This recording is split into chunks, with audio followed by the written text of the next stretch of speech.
கலாத்தியருக்கு நிருபம் 3ஆம் அதிகாரம் 14வது வசனம். ஆபிரகாமுக்கு உண்டான ஆசீர்வாதம் கிறிஸ்து இயேசுவினால் புறஜாதிகளுக்கு வரும்படியாகவும் ஆவியை குறித்து சொல்லப்பட்ட வாக்குத்தத்தத்தை நாம் விசுவாசத்திலே பெறும்படியாகவும் இப்படி ஆயிற்று அப்படின்னு இயேசு கிறிஸ்துவினுடைய மரணத்தை குறித்து அதன் மூலமாய் வரக்கூடிய 2 முக்கியமான ஆசீர்வாதங்களை குறித்து இங்கே சொல்லப்படுது.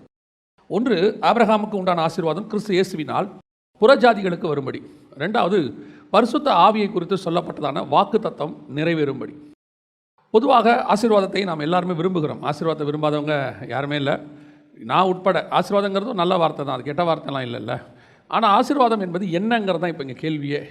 ஆசீர்வாதத்துக்கு நமக்கு நிறைய பேருக்கு இப்போ என்ன தெரியாது அப்படின்னா, சரியான டெஃபினேஷன் தெரியாது, சரியான அதற்கான விளக்கம் தெரியாது. ஆசீர்வாதம் என்பது என்ன?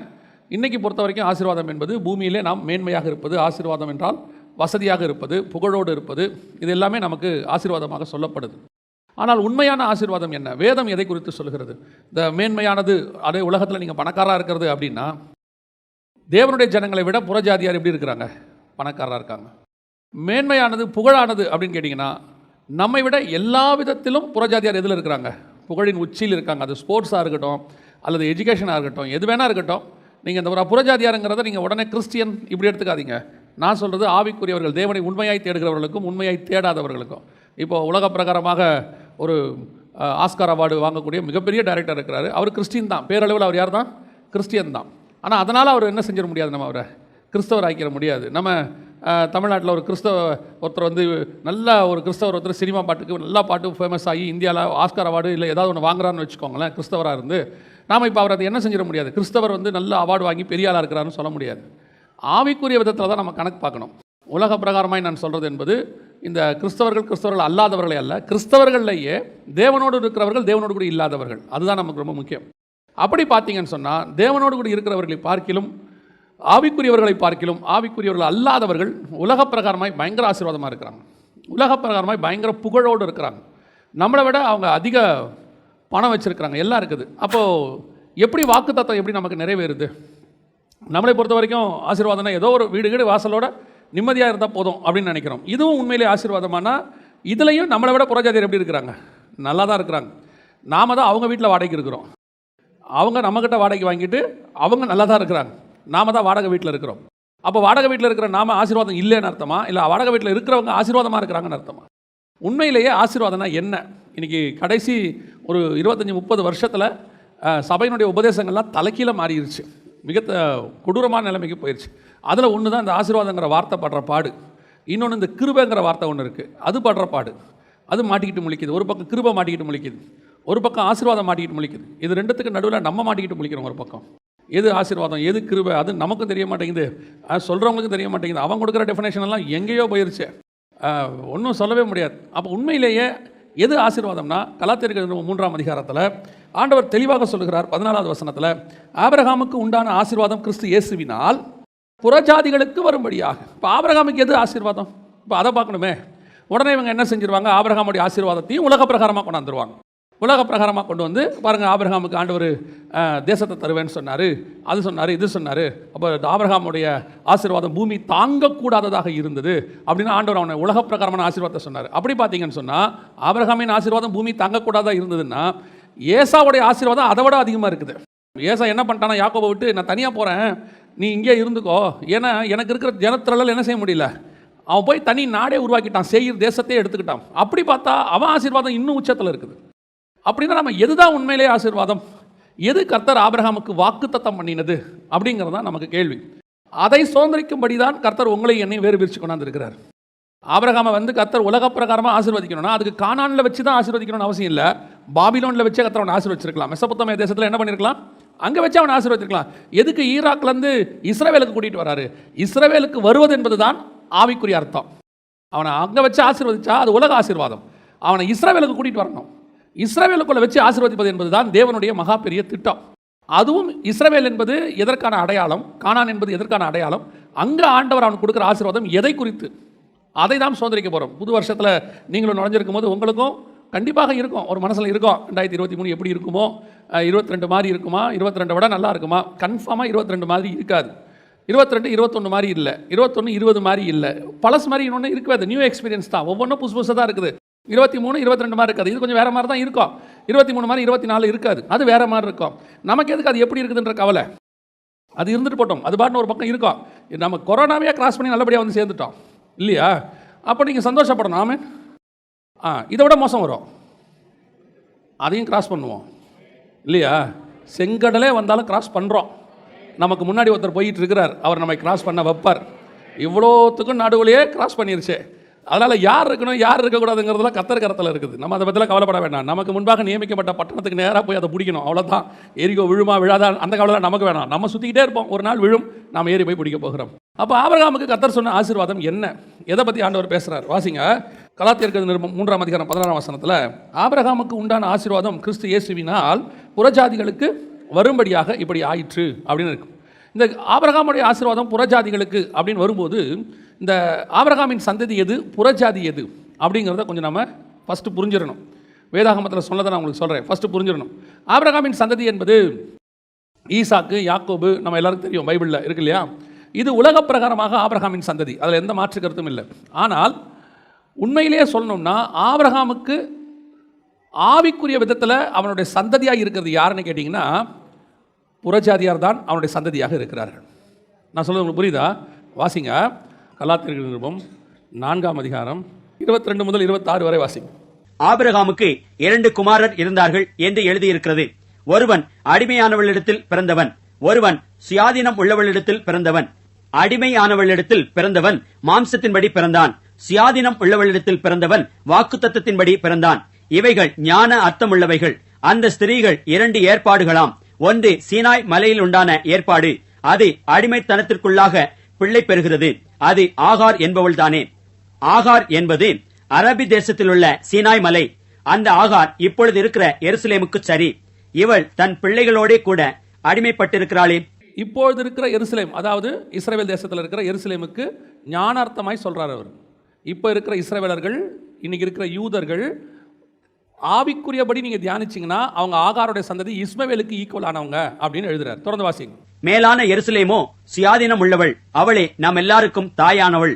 அப்ப நல்லா கவனிச்சுக்கொள்ளுங்க, அவர் எப்படி எழுதுறாரு இந்த விஷயத்தை அப்படின்னா, இந்த நியாயப்பிரமாணம், இஸ்ரவேலர்கள், யூதர்கள், விருத்த சேதனம், இப்போ சொல்லக்கூடியதான இது அத்தனையும் பழைய ஏற்பாட்டில் சொல்லப்பட்டிருக்கிற அத்தனையும் அவர் நியாயப்பிரமாணத்தை அப்படியே ஆகார் இஸ்மவேலுக்கு கொண்டு போயிட்டார். அவங்க புறஜாதியார்னு சொல்லிட்டார். யார்? இப்போ இருக்க இஸ்ரவேலர்களை. நம்மளை புறஜாதின்னு சொன்னால் சந்தோஷமாக ஏற்றுக்கொள்கிறாங்க. ஒரு வேத பண்டிட்டோட பேசிகிட்டு இருக்கும்போது அவர் சொன்னார், என்ன இருந்தாலும் யூதன் தான் தம்பின்னாரு. நான் யூதனை வேறு எதுவுமே சொல்லலை, பவுல் தான் சொல்கிறார். யூதனை புறஜாதிக்கு ஈக்குவலாக சொல்கிறார். ஆனால் நம்மை ஆவிக்குரிய இஸ்ரவேலாக சொல்லுகிறார். நம்மளை அந்த இடத்துக்கு கொண்டாந்துட்டார், அவங்கள பின்னாடி தள்ளிட்டார். இது உண்மையும் கூட. ஒரு இடத்துல ஆவிக்குரிய விதத்தில் அவர்கள் அதை தவற விட்டு விட்டார்கள் இஸ்ரவேலர்கள். அதுதான் ஆபிரகாமுக்கு உண்டான ஆசீர்வாதம் யாருக்கிட்ட வந்துருச்சு? புறஜாதி நம்மகிட்ட வந்துருச்சு. ஆபிரகாமுடைய சந்ததியாக இருந்த ஈசாக்குக்கும் யாக்கோபுக்கும் போக வேண்டியதான ஆசீர்வாதமானது அவர்கள் தவற விட்டு விட்டபடினாலே புறஜாதியராகிய உங்களுக்கும் எனக்கும் அந்த மேலான ஆசீர்வாதம் கிடைச்சிருச்சு. ரோமருக்கு எழுதும்போது தேவ ஆராதனைகளும் வாக்கு தத்தங்களும் நம்முடைய மூத்த சகோதரராகிய இஸ்ரவேலுக்கு உரியதே, ஆனாலும் அது நமக்கு வாக்குத்தத்தம் பண்ணப்பட்டதாக சொல்றார், நம்மகிட்ட வந்துருச்சு. அப்போ எதனால் அவங்க அதை இழந்தாங்க அப்படின்னு பார்த்தீங்கன்னா, ஆதியாகமத்தில் ஆபிரகாமுடைய காரியத்தை நீங்கள் படிக்கணும்னா 2 பகுதியாக பிரிக்கணும். ஆபிரகாம் 17ஆம் அதிகாரத்துக்கு முன்னாடி வரைக்கும் ஒரு ஆபிரகாம், 17ஆம் அதிகாரத்திலிருந்து ஒரு ஆபிரகாம். காரணம், 12லிருந்து 16 வரைக்கும் ஆபிரகாமுடைய பேர் ஆபிராம், 17லிருந்து அவர் மரிக்கிற வரைக்கும் அவருடைய பேர் ஆபிரகாம். இந்த ஆபிராமுக்கும் ஆபிரகாமுக்கும் வித்தியாசம் இருக்குது. ஆபிராம் தான் கர்த்தர் அழைத்து வாக்குத்தத்தம் பண்ணின மனுஷன். ஆனால் ஒரு இடத்துல இந்த வாக்குத்தத்தம் ஆசீர்வாதங்கள் எல்லாமே அப்படியே புறஜாதியார் கைக்கு போயிடுச்சு, நம்ம கைக்கு வந்துருச்சு. அன்னிலிருந்து நாம வாக்குத்தத்தம் பண்ணப்பட்ட பிள்ளையா மாறிட்டோம். இஸ்ரவேலர்கள் மாம்சத்தின்படி வந்த இஸ்மவேலுக்கு ஈக்குவலா மாறிட்டாங்க. அவங்க கைக்கு மாம்சத்துக்குரிய ஆசீர்வாதம் போயிருச்சு, நம்ம கைக்கு ஆவிக்குரிய ஆசீர்வாதம் வந்துருச்சு. ஆபிரகாமை கர்த்தர் அழைத்து ஈசாக்கு யாக்கோபு என்பவர்களுக்கு கர்த்தர் கொடுக்கணும்னு வாக்குத்தத்தம் பண்ணினதே ஆவிக்குரிய ஆசீர்வாதம் தான். அதனால தான் இந்த இடத்துல அவர் தெளிவாக எழுதுறாரு. கலாத்தியர் 3:14 நம்ம வாசிக்கும் போது, ஆபிரகாமுக்கு உண்டான ஆசீர்வாதம் கிறிஸ்து இயேசுவின் மூலமாய் புறஜாதிகளுக்கு வரும்படியாகவும் பரிசுத்த ஆவியை குறித்து சொல்லப்பட்ட வாக்கு தத்தம், அதுவும் அவங்களுக்குள்ளது தான். பரிசுத்த ஆவி என்பது அவங்களுக்காக சொல்லப்பட்டது தான், அதுவும் நமக்கிட்ட வந்துட்டார். இப்போ பரிசுத்த ஆவியானவர், ஆவியானவர் இப்போ நமக்குள்ளே வாசம் பண்ணுறார். இந்த ரெண்டும் இஸ்ரவேலுக்குரியது, அவங்களுக்கு தான் கர்த்தர் வாக்கு பண்ணார். அதுக்காக தான் ஆபிரகாமை அழைச்சார். அதுக்கு தான் அவர் கானான் தேசத்துக்கு கூட்டிகிட்டு வந்தார். எங்கேருந்து? மெசொப்பொத்தாமியா தேசத்துலேருந்து கூட்டிகிட்டு வந்தார். ஆனால் கூட்டிகிட்டு வந்த ஆபிரகாம் ஒரு இடத்துல, ஒரு ஸ்தலத்தில் தேவனுடைய சித்தத்தை மீறின போது திட்டம் தலைகீழாய் மாறிடுச்சு. அவருக்கு வைத்திருந்த மேலான ஆசீர்வாதம் புறஜாதியார் கைக்கு போயிடுச்சு, நம்ம கைக்கு வந்துருச்சு. அவருக்கு வைத்திருந்த பூமிக்குரிய ஆசீர்வாதம் அவங்க கைக்கு, இஸ்ரவேலர் கைக்கு. எப்படி இஸ்மவேலுக்கு ஆண்டவர் எப்படி ஆபிரகாம் பரிசுகளை கொடுத்து அனுப்பினான் அப்படின்னு இருக்கு. அந்த பரிசுகள் இப்போ இஸ்ரவேலுக்கு போயிருச்சு. உலக ஆசீர்வாதம், உலகத்தில் உள்ளதான ஞானம், உலகத்தில் உள்ள அறிவு, உலகத்தில் இருக்கிற கண்டுபிடிப்பு, உலகத்தில் இருக்கக்கூடியதான மேன்மையான காரியங்கள் எல்லாம் அவங்ககிட்ட தான் இருக்குது. ஆனால் அவர்கள் தலைக்கு மேலே இருந்த ஆவிக்குரிய ஆசீர்வாதமானது உங்கள் கைக்கும் என் கைக்கும் வந்து சேர்ந்து விட்டது. அல்லேலூயா. அவங்களுக்கு அன்றைக்கி அதனுடைய மேன்மை தெரியல, அதோடைய ஸ்பெஷாலிட்டி தெரியல. இன்றைக்கும் நமக்கு சபைக்கும் இன்றைக்கி அது தெரியாது. சபையுடைய பிரச்சனையும் அதுதான். சபை இன்னும் எதை தான் நோக்கி ஓடிக்கிட்டு இருக்குது. அது 1ஆம் தேதி மட்டும் இல்லை, இந்த வருஷம் ஃபுல்லாக எதை நோக்கி தான் ஓட போகிறோம்? பூமிக்குரிய ஆசீர்வாதத்தை நோக்கி தான் ஓட போகிறோம். எது கிடைக்குமா, இது கிடைக்குமா, அப்படி ஆகலாமா, இப்படி ஆகலாமா. 23 அதையே மேன்மையாக பேசுகிற ஒரு கூட்டம் இருக்குது. அதுக்காக பிரசங்கம் பண்ணுறவங்க இருக்காங்க, அந்த பிரசங்கத்தை விரும்புகிறவங்களும் இருக்கிறாங்க.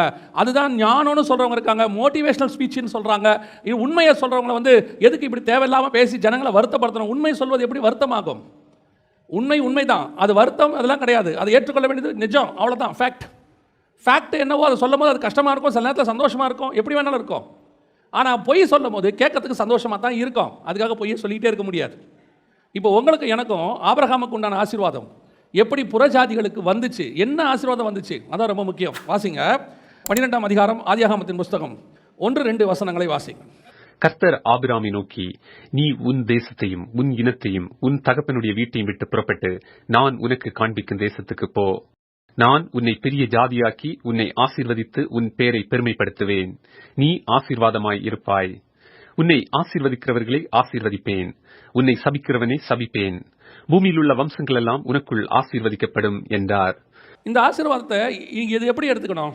இந்த ஆசீர்வாதத்தை எப்படி எடுத்துக்கணும்? நான் உன்னை பெரிய ஜாதியாக்கி, பெரிய ஜாதி, ஆபிரகாமை பெரிய ஜாதியாக்குவேன்னு கர்த்தர் சொன்னால், பூமியில் இருக்கிறவங்கள பார்த்தீங்கன்னா இப்போ உடனே நம்மளால் என்ன சொல்லிடுவாங்க? ஆபிரகாமை பெரிய ஜாதினா பாருங்கள், ஆபிரகாம் வழியாக தான் ஈசாக்கு, ஈசாக்குலேருந்து 12 கோத்திரம், அவங்க ஒரு ஜாதி. ஆபிரகாம் வழியாக தான் இஸ்மவேலு, அவங்க ஒரு பெரிய ஜாதி. ஆபிரகாம் வழியாக கேத்தூரால் சந்ததி, அது ஒரு பெரிய ஜாதி. இந்த ஜாதியை உருவாக்க கர்த்தர் கூப்பிட்டு வந்தாரா? இப்படி பூமியை வந்து ஜனங்களால் நிரப்புறதுக்கு தான் ஆபிரகாமை கூட்டிகிட்டு வந்தாரா? வசனம் தெளிவாக சொல்லுது. வாசிங்க, கலாத்தியருக்கு 3ஆம் அதிகாரம் 16வது வசனம் வாசிங்க.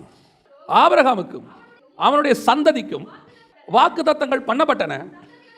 சந்ததிகளுக்கு என்று அநேகரை குறித்து சொல்லாமல் உன் சந்ததிக்கு என்று ஒருவரை குறித்து சொல்லியிருக்கிறார். அந்த சந்ததி கிறிஸ்துவே. அப்போ ஆபிரகாமுக்கு கூப்பிட்டு உன் சந்ததியை பெரிய ஜாதியாக்கி, உன்னை பெரிய ஜாதியாக்கி உன்னை ஆசீர்வதித்து உன் பேரை பெருமைப்படுத்துவேன், நீ உன்னை ஆசீர்வதிக்கிறவளை ஆசீர்வதிப்பேன், பூமியில் உள்ள வம்சங்கள் எல்லாம் உனக்குள் ஆசீர்வதிக்கப்பட்டிருக்கும்னு கர்த்தர் சொன்ன சந்ததி யாருன்னா இஸ்மவேலு, ஈசாக்கு, கேத்தூராள், இப்படி நிறைய பேர் இல்லை. அப்படி இல்லை. இன்றைக்கி இருக்கிற நம்ம ஆளுங்களே அப்படி தான் பேசுகிறாங்க. பாருங்கள், எதை எடுத்தாலும் பாருங்கள், ஆபிரகாம் தாங்க ஸ்டார்டிங்கு, ஆபிரகாம்ல தான் இன்றைக்கி எல்லாம் நிரப்பப்பட்டிருக்கு. ஆபிரகாமால் நிறைய பேர் வந்திருக்கலாம், அது எப்படி சரியாகும்? கர்த்தர் கூப்பிட்டது ஒரு சந்ததிக்கு தான், அவனை அழைச்சது ஒரே சந்ததி தான். அப்படி தான் கர்த்தர் கூப்பிட்டு ஈசாக்கு வழியாக யாக்கோபு, யாக்கோபு வழியாக யோசேப்பு, யோசேப்பின் வழியாக மனாசேவும் எப்ராயிம், இப்படி சந்ததி போயிருக்கணும் நியாயமாக. நடுவில் இவர் ஆகாரு, கேத்தூராள் எல்லாம் போன உடனே இப்போ கர்த்தர் என்ன செய்கிறாரு? தனக்கென்று ஒரு சந்ததியை செலக்ட் பண்ணுறாரு, ஒரு சந்ததியை செலக்ட் பண்ணுறாரு. அந்த சந்ததி கிறிஸ்துவின் வழியாய் வரக்கூடிய சந்ததி, ஈசாக்கின் வழியாய் சந்ததி இல்லை. மாம்சத்தின்படி இயேசு ஈசாக்கினுடைய கோத்திரத்தில் வந்திருந்தாலும் கூட கிறிஸ்துவுக்கு பிறகு கிறிஸ்துவினாலே ஈசாக்குடைய வம்சத்தாருக்கு ஆசீர்வாதம் வரல, கிறிஸ்துவினாலே புறஜாதியராகிய நீங்களும் நானும் அவருடைய சந்ததிகளாய் மாற்றப்பட்டோம். வசனம் சொல்லுது, அவருடைய வித்து நமக்குள் இருக்கிறது. இப்போ நாம தான் அவருடைய சந்ததி. புறஜாதியாரை செலக்ட் பண்ணிட்டாரு. இப்போ நம்மை குறித்து என்ன வசனம் சொல்லுது பாருங்க, வாசிங்க. அப்போஸ்தலர் நடவடிக்கைகள் 8ஆம் அதிகாரம் 33வது வசனத்தை வாசிங்க. அவர் தம்மை தாழ்த்தின போது அவருடைய நியாயம் எடுத்து போடப்பட்டது, அவருடைய ஜீவன் பூமியிலிருந்து எடுபட்டு போயிற்று, அவருடைய வம்சத்தை யாராலே சொல்லி முடியும் என்பதே. நல்லா கவனிங்க, அவருடைய வம்சத்தை யாரால்? இது வந்து கரெக்டாக 8ஆம் அதிகாரம் அப்போஸ்தலர் நடவடிக்கைகளுக்கு வருது. அப்போஸ்தலர் நடவடிக்கைகள் புஸ்தகத்துக்கு ஒரு விசேஷம் உண்டு.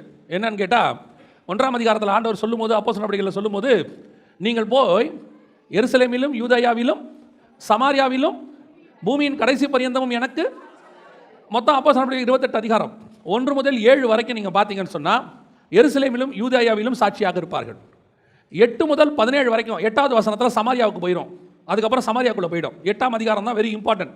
எருசலேமிலும் யூதேயாவில் இருந்த சுவிசேஷம் ஆசீர்வாதம் எங்கே போயிருச்சு?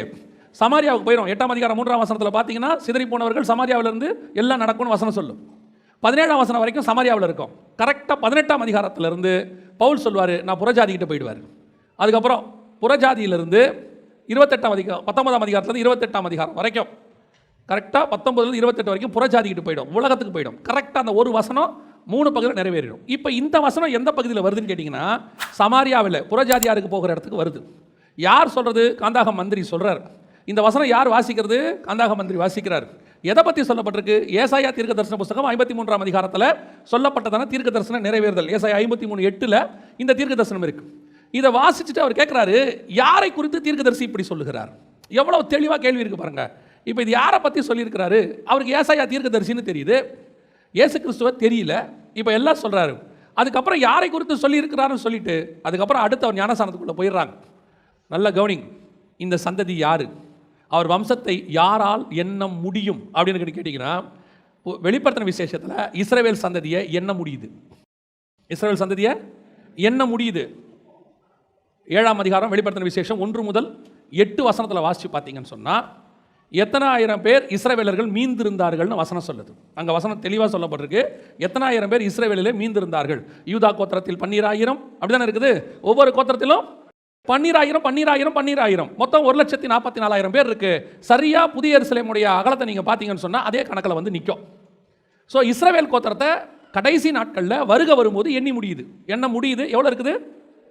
1,44,000 பேர் கணக்கு இருக்கு தெளிவா. ஆனால் யாரால் எண்ண முடியும்? எண்ணவே முடியாத ஒரு கூட்டம் எங்க இருக்குன்னு கேட்டீங்கன்னா, அதே 7ஆம் அதிகாரம் 9ஆம் வசனத்தில் நீங்கள் வாசிக்கும் போது, இவைகளுக்கு பின்பு நான் பார்த்தபோது சகல கோத்திரத்திலிருந்தும் ஜனங்களிலிருந்தும் பாஷைக்காரிலிருந்தும் வந்ததும் ஒருவரும், நல்ல கவனிங்க, ஒருவரும் எண்ணக்கூடாததுமாகிய திரளான கூட்டமாகிய ஜனங்கள். அந்த ஜனங்கள் தான் நீங்களும் நானும். நாம் தான் ஒருவரும் எண்ண முடியாத அவருடைய வம்சத்தை யாரால் எண்ண முடியும் என்று கேள்விப்பட்ட அந்த வம்சம் நீங்களும் நானும் தான்.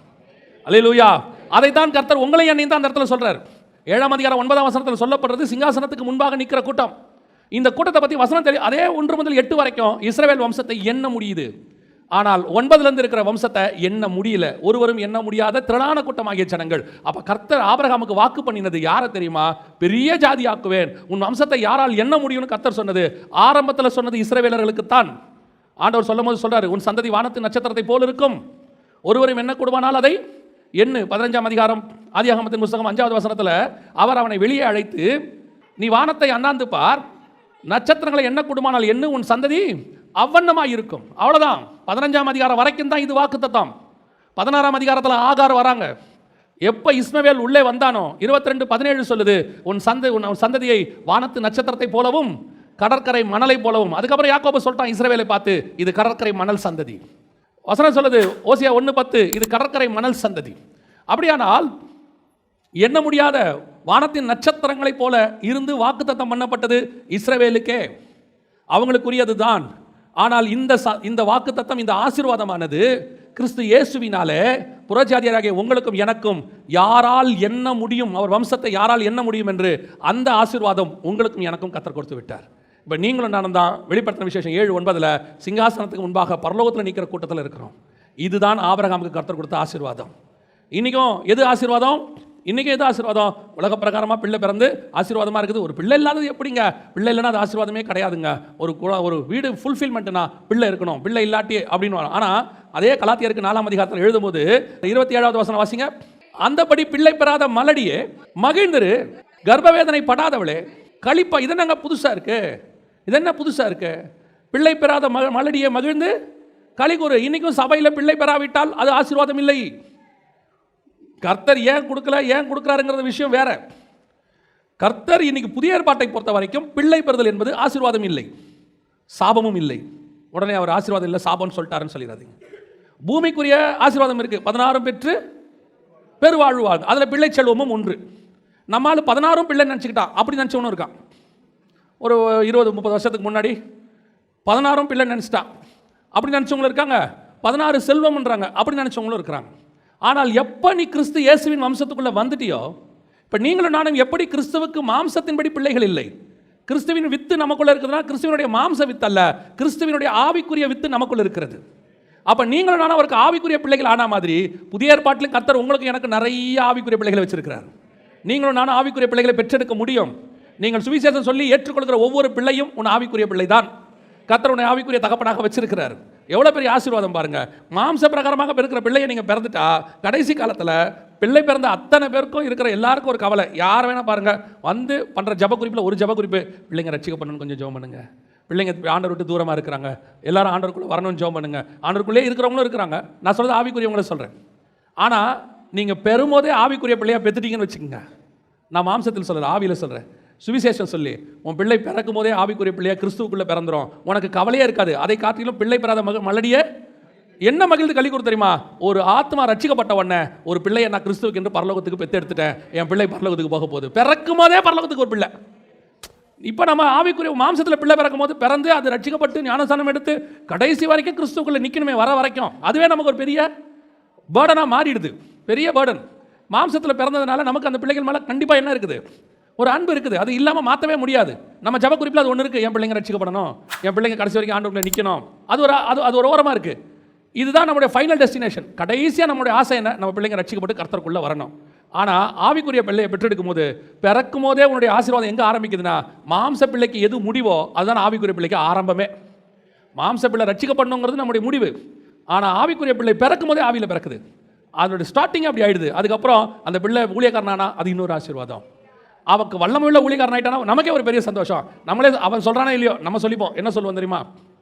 அவர் இருக்கிறாரு, நான் சுவிசேஷம் சொல்லி ரட்சிக்கப்பட்டவர் தான். அது நமக்கு ஒரு பெரிய சந்தோஷம். அப்படி ஒரு 10 பேர் வந்தாங்கன்னா சிலர் சொல்லுவாங்க இது நம்ம ஆத்மா. சந்தோஷத்தில் சொல்கிறது அவங்க என்ன சொல்லுவாங்க? இதெல்லாம் எங்கள் மூலமாக ஆண்டவருக்குள்ளே வந்த ஆத்மான்றதை கொஞ்சம் வேகமாக சொல்லும்போது என்ன சொல்லுவாங்க? இதெல்லாம் எங்கள் ஆத்மா. ஒரு சந்தோஷம், அதில் சொல்லும் போது ஒரு சந்தோஷம்.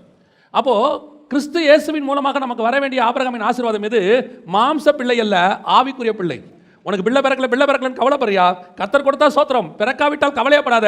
லட்சக்கணக்கில் பிள்ளை வெளியே வெயிட் பண்ணிகிட்டே இருக்குது. எத்தனை பிள்ளை வேணா நீ பெற்றெடுத்துக் கொள்ளலாம், கவர்மெண்ட் தடுக்கவே தடுக்காது.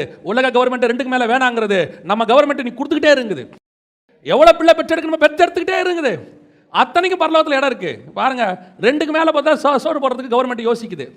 சைனாவில் ஒரு 10 வருஷத்துக்கு முன்னாடி சட்டம் இருந்துச்சு, 2 பிள்ளைக்கு மேலே இருந்தால் அரசாங்க வேலை கிடையாது, 2 பிள்ளைக்கு மேலே இருந்தால் ரேஷனில் அரிசி கிடையாது. ஏன்னா மக்கள் தொகை பெருகுனா கவர்மெண்டால் என்ன செய்ய முடியாது, நாட்டை நடத்துறது கஷ்டம். மக்கள் தொகை பெருக்குங்கிறது ஒரு பெரிய உலகத்துக்கு இன்னைக்கு ஒரு பெரிய பிரச்சனையாக மாறிடுச்சு அப்படிங்கிறான். நம்ம ஆண்டவர் சொல்கிறாரு, நீ எவ்வளோ வேணாலும் கொடு, எங்கள் கவர்மெண்ட்டில் நாங்கள் சாப்பாடு போடுறதுக்கு ரெடியாக இருக்கிறோம். ஏன்னா எங்கள் சாப்பாடெல்லாம் ஆவிக்குரிய சாப்பாடு. சரியா? ஆவிக்குரிய சாப்பாடு. எவ்வளோ பிள்ளையை பெற்றெடுக்க முடியும்? உனக்கு ஒரு பிள்ளை பிறக்கலன்னு கவலைப்படாத, நீ மாத்திரம் ஆபிரகாமின் சந்ததியாக இருப்பினா கர்த்தர். பாருங்க, எனக்கு ரொம்ப ஆச்சரியம். எங்கள் வீட்டில் ஒரு பூனை இருக்குது. நான் அந்த பூனையை பார்த்து பிரமிக்கிறேன். சரியா? 6 மாதமோ 8 மாதமோ தான் ஒரு ட்ரிப்பு. 6 மாதம் ஒரு ட்ரிப்பு. 6 மாதம் சார் வராரு, 4 பேரை கொண்டாந்து போட்டு போகிறாரு. அடுத்த 6 மாதம் கழிச்சு தானே அடுத்த 4 பேரை கொண்டாந்து போட்டு போயிட்டே இருக்காரு. பாருங்க, 4க்குலாம் அவர் கவலைப்படுறதே இல்லை. பட்டு 4 தூக்கி போட்டு போயிடுறாரு. இந்த ஒன்றை வச்சுக்கிட்டு இந்த 10 மாதம் தம்மா நடக்கிற இருக்கு பாருங்க. சோத்திரம், பிரைஸ் தி லார்ட். பாருங்க, 3 நாளெல்லாம் அட்டை ஸ்டிச்சில் அடிக்கிறான். நான் அவனை பார்க்குறேன், எனக்கு அவனை பார்த்தா பிரமிப்பாக இருக்கு. அவன் வயதை பார்த்தீங்கன்னா 4 இருக்க மாதிரி இருக்குல்ல, வெளியே வரும்போது தான் தெரியுது. 3 4 எல்லாம் போட்டு அப்புறம் பார்த்தீங்கன்னா 1 நாளாக 2 நாளாக தான் அப்படி சோர்வாக இருக்கான். அப்புறம் பார்த்தா திருப்பி நார்மல் ஆயிடுறான். அப்புறம் நடக்கிறான், போகிறான், கவலைப்படாமல் இருக்கான். திருப்பி 6 மாதத்தில் வரான், 4 பேரை கொடுத்துட்டு போகிறான். நீங்கள் பார்த்துக்கங்க, நான் அடுத்த ஸ்டெச்சுக்கு போயிட்டு வரேன்ட்டு அவன் போயிட்டே இருக்கான். பாருங்கள், நமக்கு ஒன்று பிறக்கும் போதே நமக்கு என்ன செய்யுது? கண்டிப்பாக முடியலை. இந்த ஒரு பிள்ளையை பெற்றெடுக்கிறதுக்கே இவ்வளோ கஷ்டப்படுறீங்க, பெற்ற பிறகு அதை வளர்க்கறதுக்கு கஷ்டப்படுறீங்க. ஆனால் ஒரே ஸ்டெச்சில் பேதுரு 3000 பிள்ளையை பெற்றுட்டான். ஒரே நாளில் அப்படியே 3000 பிள்ளையை பெற்றெடுத்தான். யோசிச்சு பாருங்கள்.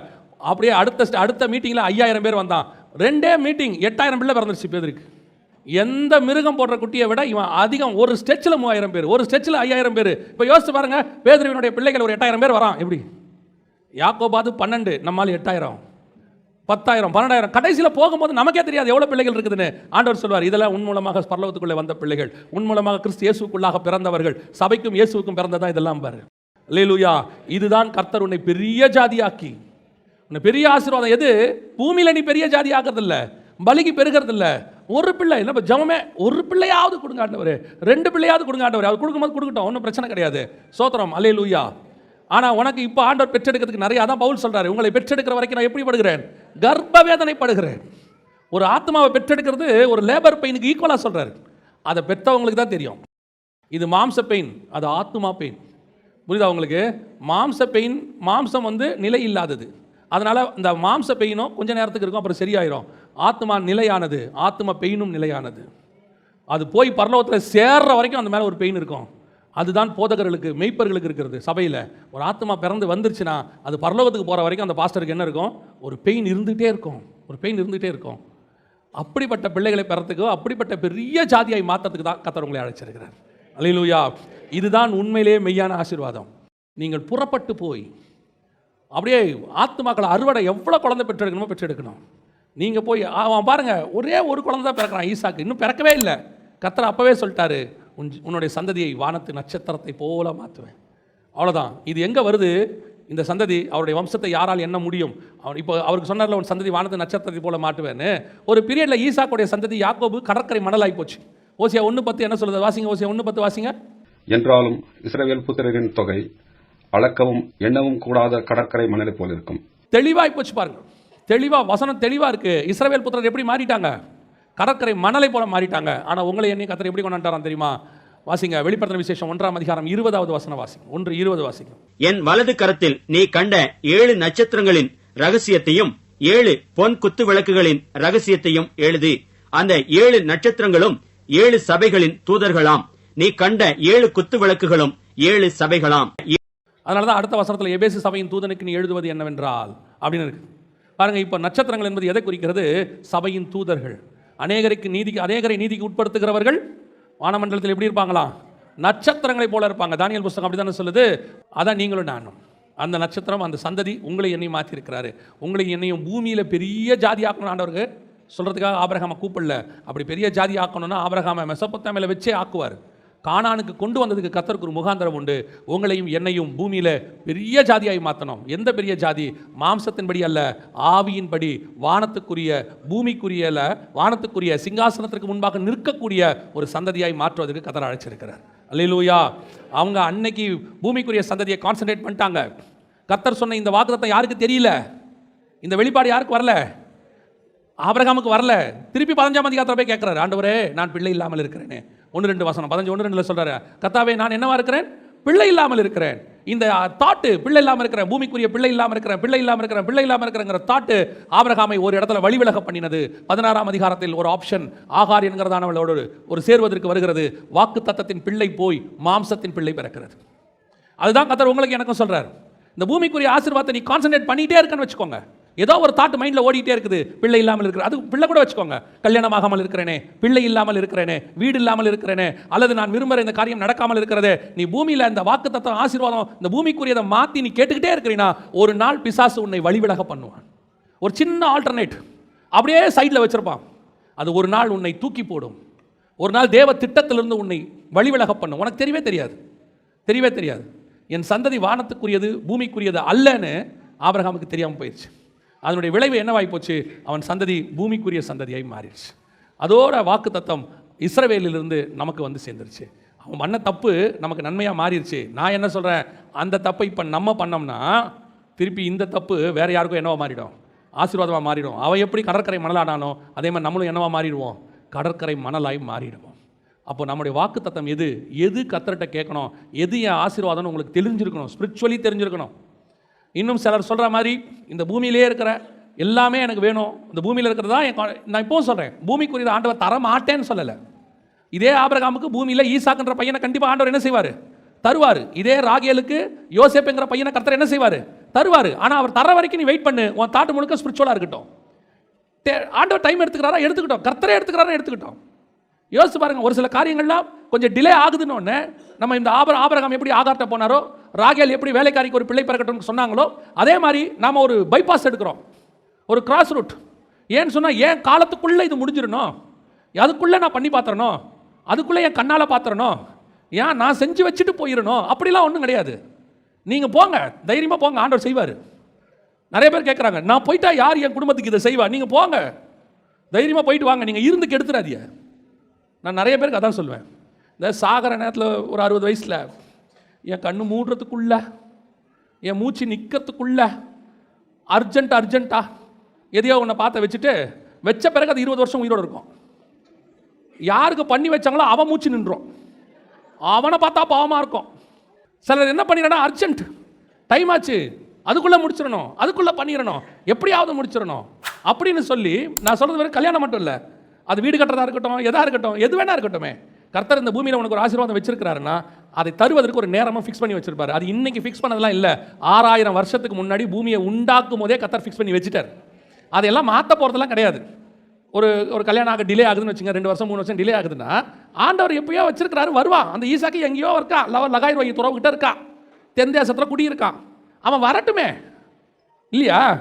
ஈசாக்கு வர கொஞ்சம் டைம் ஆகும் போல. எதுக்கு நமக்கு இந்த ஊரில் ஒரு இஸ்மவேல் இருந்தால் நல்லா இருக்குமா? நமக்குன்னு டைம் ஆகுதே, வயசு ஆகுதே அப்படின்னா அப்புறம் இஸ்மவேலை கட்டிட்டு வந்து நம்மகிட்ட ஜோம் பண்ணுறது. அவர் டெய்லி போட்டு அடிக்கிறார், என்ன பண்ணலாம், வாங்கிக்க வேண்டியதுதான், வேற என்ன பண்ண முடியும்? அவ்வளோதான், லைஃப் முடிஞ்சு. நிறைய பேர் யோசிக்கிறான், நம்ம இந்த டோரில் நின்றுக்கிட்டு சொல்கிறோம் உள்ளே போகாத, வேணாம், ஆபத்துங்கிறோம், கையில் பூந்து அடியில் உள்ளே போயிடறான்.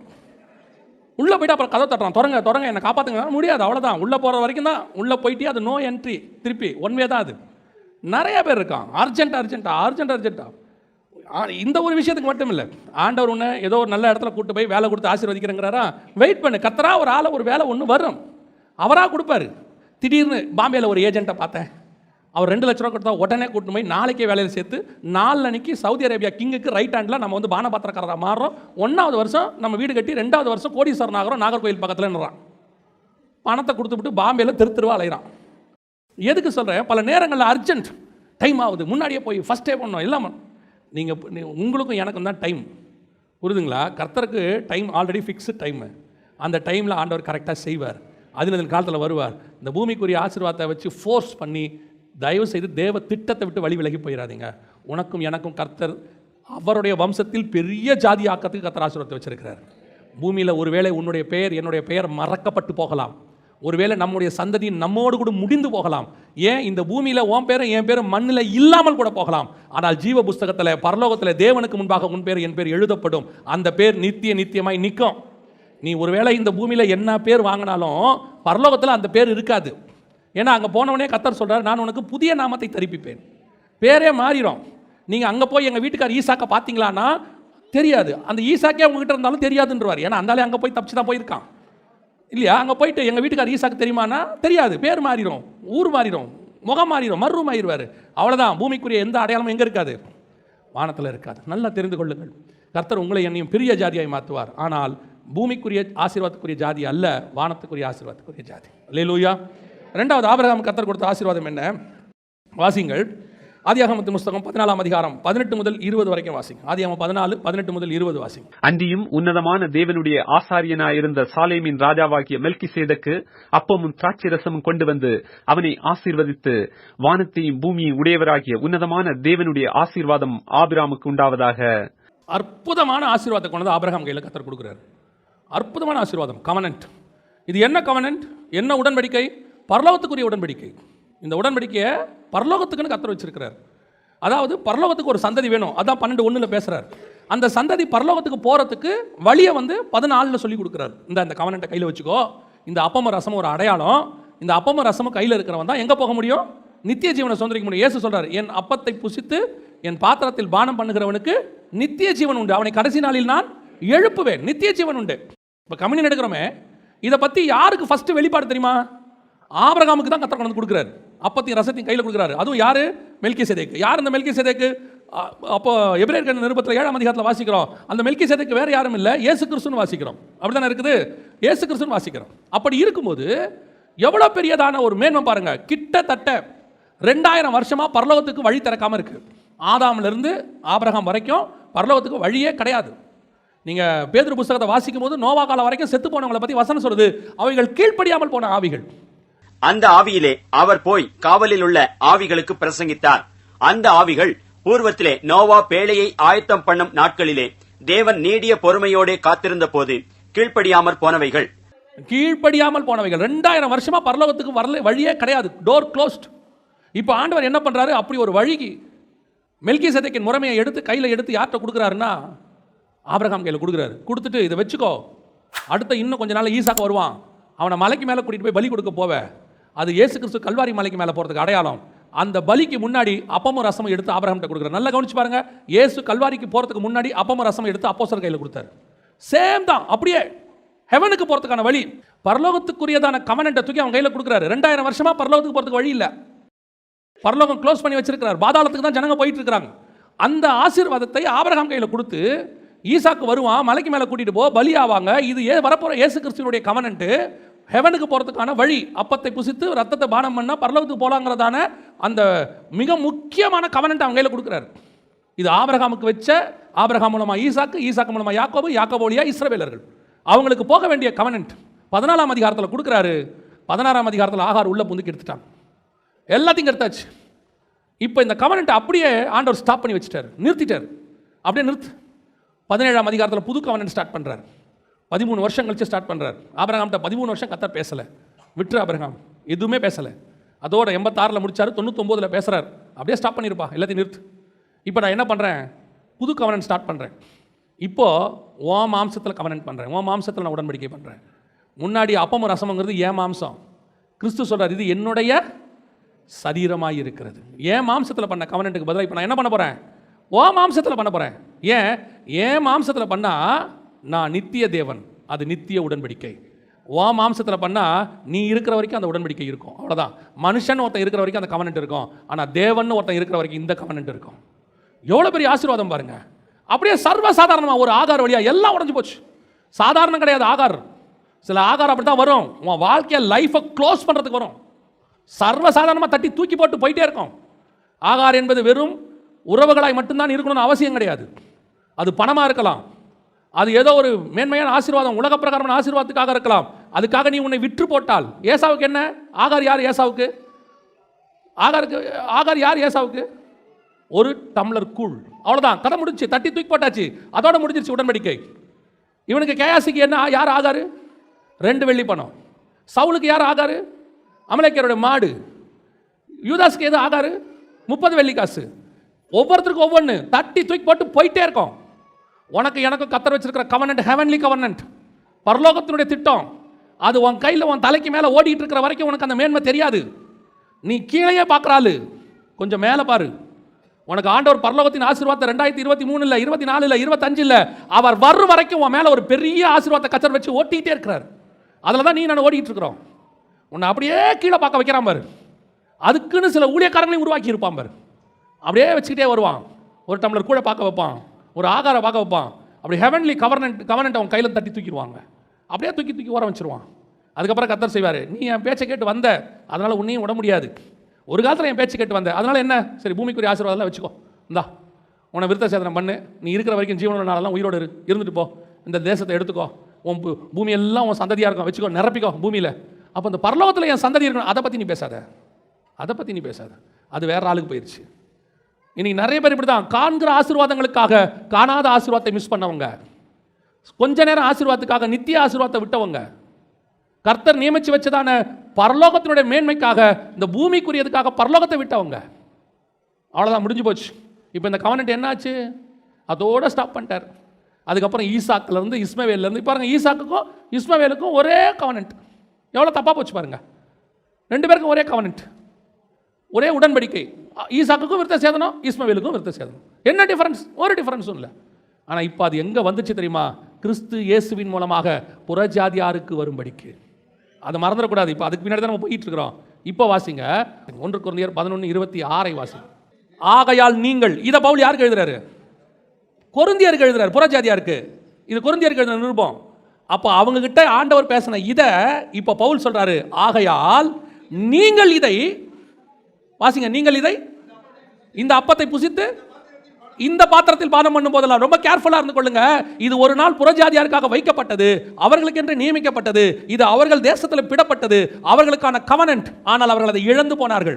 ஏன் இது மத்தேயுவால எழுதப்படலை, ஏன் இது யோவானால எழுதப்படலை, ஏன் இதெல்லாம் இவங்க இஸ்ரவேலுக்கு எழுதல, ஏன் அவங்களுக்கு எழுதாம புறஜாதி சபைக்கு ஏன் எழுதப்படுது அப்படின்னா, அந்த கவனன்ட் அவங்க கையில இருந்து இன்னைக்கு உங்கள் வழி உங்களுக்கும் எனக்கும் கிறிஸ்து இயேசுவின் மூலமாக வந்து சேர்ந்துருச்சு.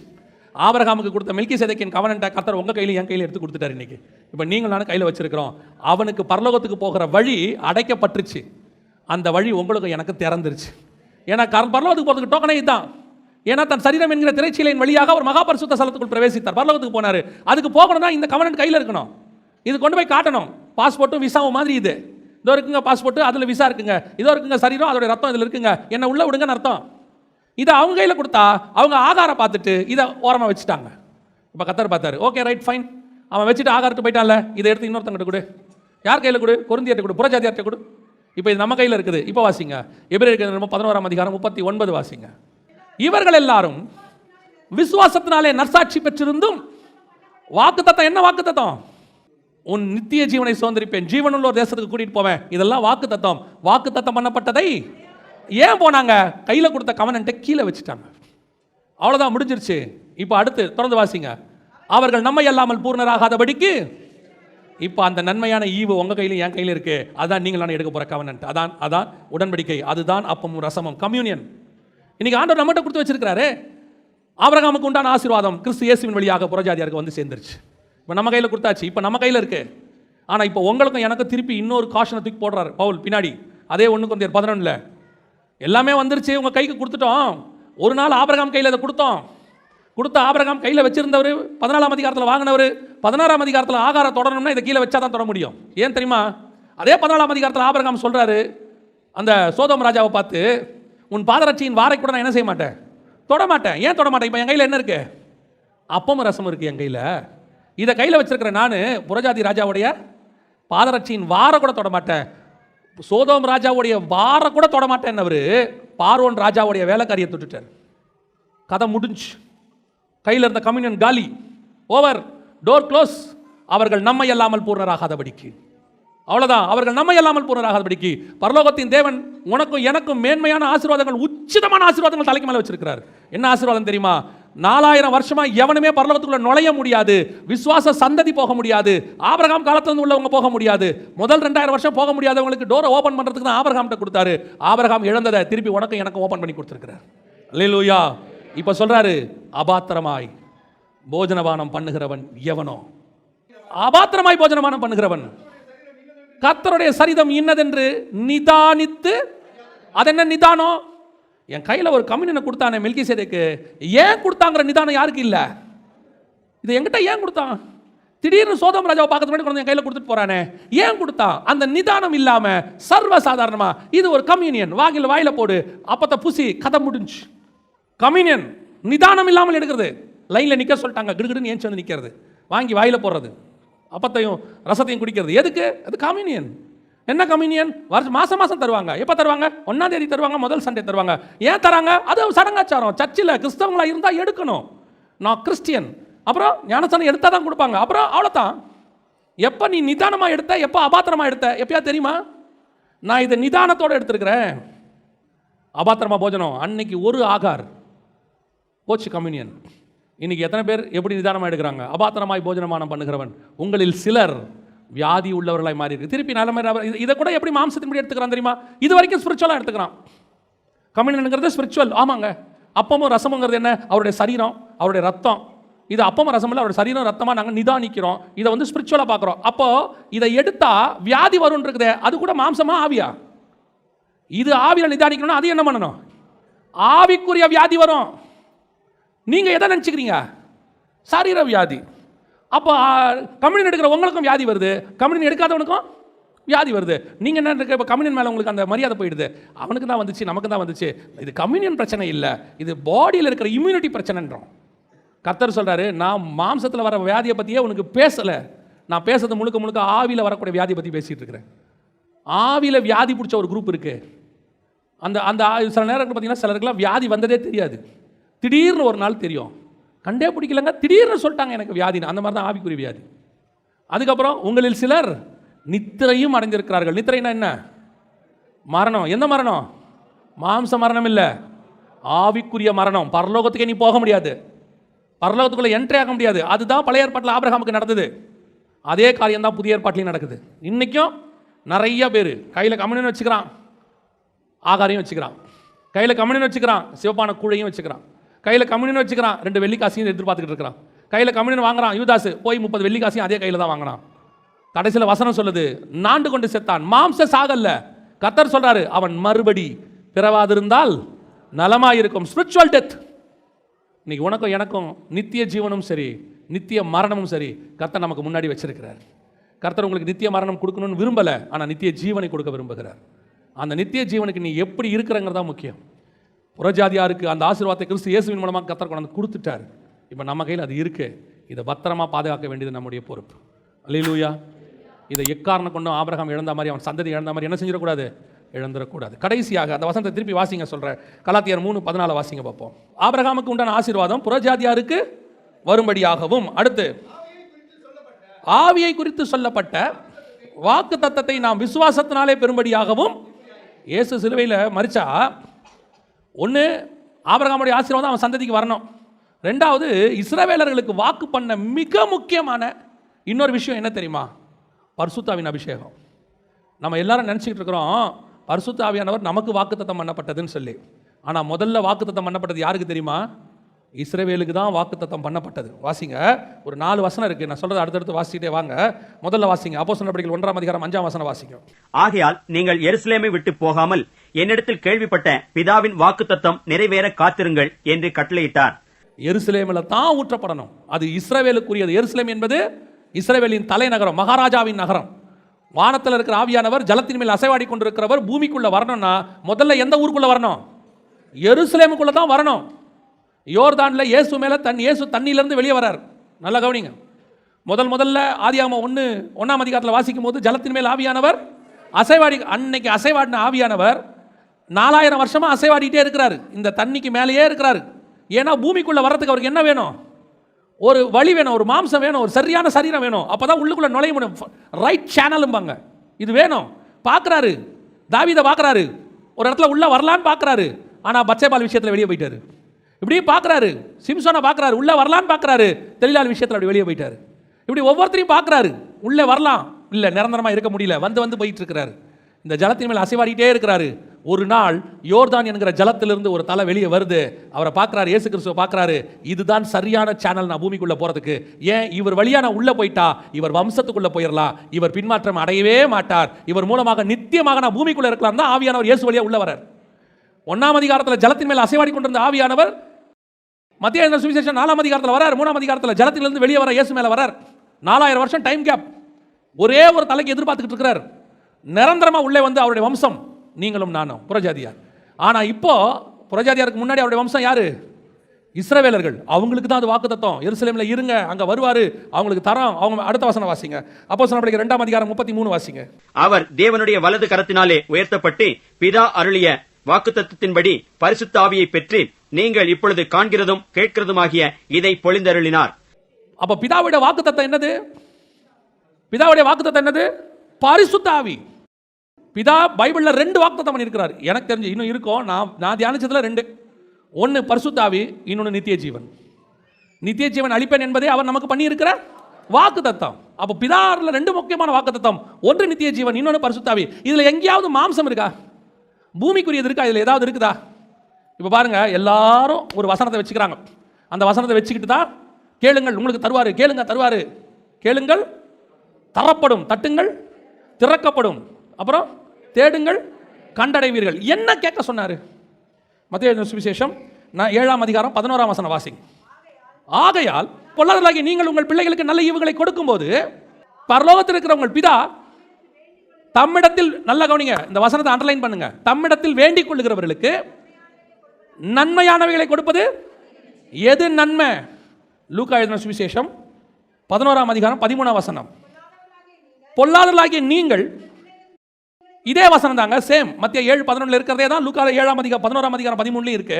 பொல்லாதவர்களாகிய நீங்கள் உங்கள் பிள்ளைகளுக்கு நல்ல ஈவுகளை கொடுக்க அறிந்திருக்கும் பொழுது பரம பிதாவானவர் தம்மிடத்தில் வேண்டிக் கொள்கிறவர்களுக்கு, மத்திய என்ன எழுதுறாரு? நன்மையான ஈவன் எழுதுறாரு. இவர் என்ன எழுதுறாரு? பரிசுத்த ஆவியை கொடுப்பது. அப்ப கேளுங்கள் தரப்படும் சொன்னது என்ன தெரியுமா? பரிசுத்த ஆவிய. நன்மையான ஈவு எது? பரிசுத்த ஆவி. இன்னைக்கு நன்மையான ஈவு எது? Benz car. ஏன்? அதுல போன ஆக்சிடென்ட் ஆனாலும் உயிர் போகாது. என்ன நன்மையான ஈவு பாருங்க. ஏன்பா அப்படி சொல்ற? 6 ஏர் பேக் இருக்கு, முன்னாடி பின்னாடி சைடு எல்லாம் புஃப்னு பிடிச்சுக்கோ. நன்மையான ஈவை கர்த்தர் கட்டளையிட்டார். ஏய், நன்மையான ஈவுனா இது இல்லப்பா. நன்மையான ஈவு உன் உயிர் போனாலும் உன் ஜீவன் நித்தியமாய் வாழும். அது சாகவே சாவாது. அது மீட்கப்படும் நாளுக்கென்று முத்திரையான பரிசுத்த ஆவியினால் முத்திரை போடப்பட்டிருக்கு. அதுதான் நன்மையான ஈவு. அவர் கையிலிருந்து உன்னை யாரும் பறிக்க முடியாது. நான் வரும் அளவு உனக்குள்ளதை பற்றி கொண்டிரு.